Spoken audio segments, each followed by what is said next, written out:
अस्सलाम वालेकुम नाज़रीन, मैं हूं अलवीना और आप देख रहे हैं मेरे यूट्यूब चैनल। एक अफसोसनाक खबर से आपको आगाह करती चलूँ। Doctor Aamir Liaquat Hussain anchor person, उनका इंतकाल हो गया है और अब तक की क्या डेवलपमेंट है इस तमाम तर मामले में, उससे आपको आगाह करूँगी।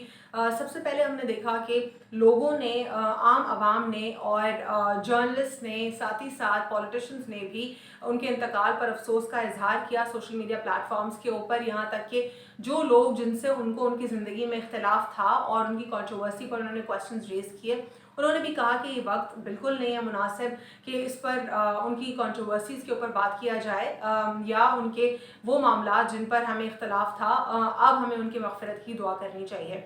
ये तमाम तर सिनेरियो है अवाम और पॉलिटिशियंस की तरफ से। डॉक्टर फ़ारूक सत्तार भी जो है, उन्होंने भी काफ़ी डिटेल पोस्ट शेयर की सोशल मीडिया पे उनके लिए।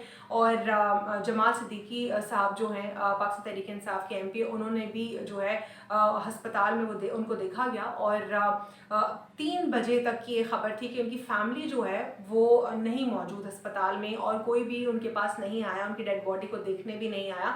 लेकिन 4 बजे लगभग जो है उनकी फैमिली का मालूम हुआ कि वो अस्पताल पहुंच गए हैं। उनकी पहली जो अहलिया थी और उनकी फ़र्स्ट वाइफ और उनके जो बच्चे हैं वो अस्पताल में मौजूद थे।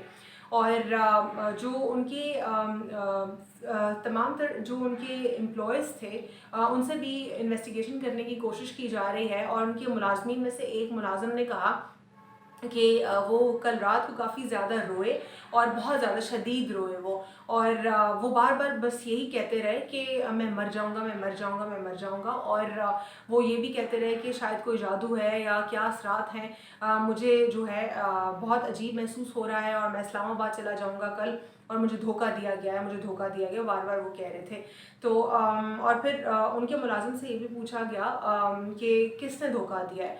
तो उन्होंने बताया, उन्होंने इशारा दिया कि उनकी वाइफ की तरफ से। अब जिस तरह हम जानते हैं कि उनकी जो आखिरी शादी नाकाम हुई, बहुत ज़्यादा मामलात कंट्रोवर्शियल हो गए और बहुत चीज़ें ख़राब होती गई।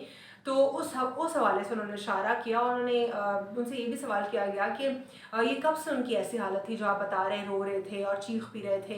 तो वो कहते हैं तो 2 महीने से लगभग उनकी यही हालत है, यानी 2 महीने से वो जेन्युइनली डिप्रेशन में थे। और इतना ज़्यादा उनको डिप्रेशन था कि कल रात भी वो कह रहे थे कि वो चीखते रहे और रोते रहे और फिर उनको अस्पताल ले जाने का कहा गया, बार बार उनके मुलाजमीन की तरफ से। उन्होंने इनकार किया। कहते हैं उनके मुलाजिम फिर 10 बजे सुबह को वो उठ गए थे, क्योंकि पहले ये खबरें आ रही थी कि शायद वो उठे ही नहीं। लेकिन उन्होंने क्लियर किया कि वो सुबह 10 बजे उठ गए थे। और उसके उनके उठने के बाद वो जब बाद में गए हैं कमरे में और जनरेटर उन्होंने बंद कर दिया क्योंकि लाइट आ गई थी और कराची में मुस्तकिल लाइट नहीं है, पूरी पूरी रात जनरेटर ऑन करना पड़ रहा है। तो जनरेटर को बंद किया और उसके बाद जब देखा तो उनको पहले महसूस हुआ शायद वो बेहोश हो गए, उनके मुंह पे बार बार पानी डाला गया लेकिन वो नहीं उठे। तो उसके बाद उनके मुलाजिम ने कहा कि वो नीचे दुकान पर गए और उन्होंने उनसे रिक्वेस्ट की कि आप एम्बुलेंस को बुला लें क्योंकि हम नहीं बुला सकते। एम्बुलेंस को बुलाया गया, पहले लियाकत नेशनल हॉस्पिटल लेके जाया गया उनको, लेकिन वहाँ पे वो बता दिया गया कि ऑलरेडी इनकी मौत हो चुकी है। फिर बाद में आगे उनको जो है हॉस्पिटल लेके जाया गया और सिविल हॉस्पिटल का बताया गया कि वहाँ पे हैं वो। और फिर उसके बाद हमने ये देखा कि किस तरीके से उनके जो मुलाजिम हैं वो कह रहे थे कि वो कोशिश करें कि उनकी फैमिली को बुलाएं जब तक नहीं आई थी उनकी फैमिली। और फिर उनके मामूजाद एक कज़न भी अब फाइनली आ गए हैं। और साथ ही साथ ये भी कहा जा रहा है पुलिस हुकाम की तरफ से, क्योंकि फॉरेंसिक टीम जो है उनके घर में मौजूद है और वो इन्वेस्टिगेशन कर रहे हैं और वो कह रहे हैं कि ये तमाम तर मामले को जानना बहुत ज़्यादा ज़रूरी है कि आमिर लियाकत हुसैन साहब की मौत कैसे हुई है। इसीलिए उनकी ऑटोप्सी होना ज़रूरी है, यानी कि उनका पोस्टमार्टम ज़रूर होगा।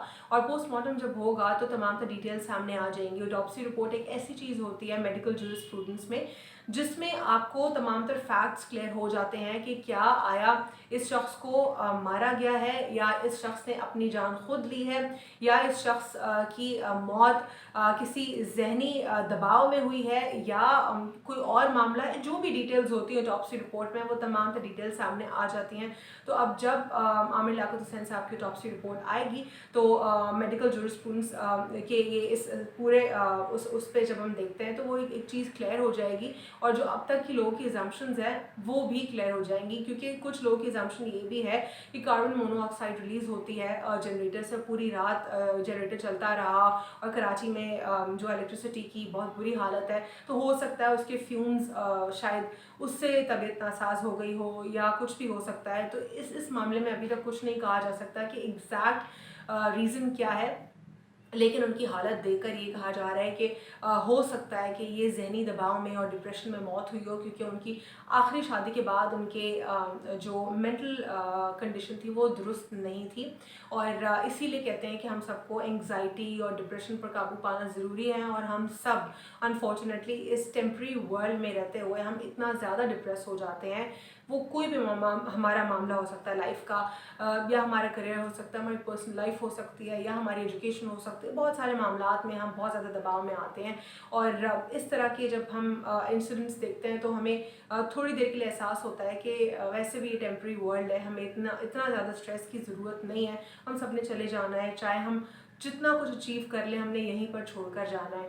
तो बेहतर है कि हम लोग अपनी जो मेंटल कंडीशन है उसके ऊपर इतना बुरा असर हम अपने जहन पे ना डालें, इतना डिप्रेशन में ना जाएं, हम अपने आप को निकालने की कोशिश करें, तो हम सबके लिए बेहतर है। आज के लिए इतना ही। अल्लाह हाफ़िज़। God bless you.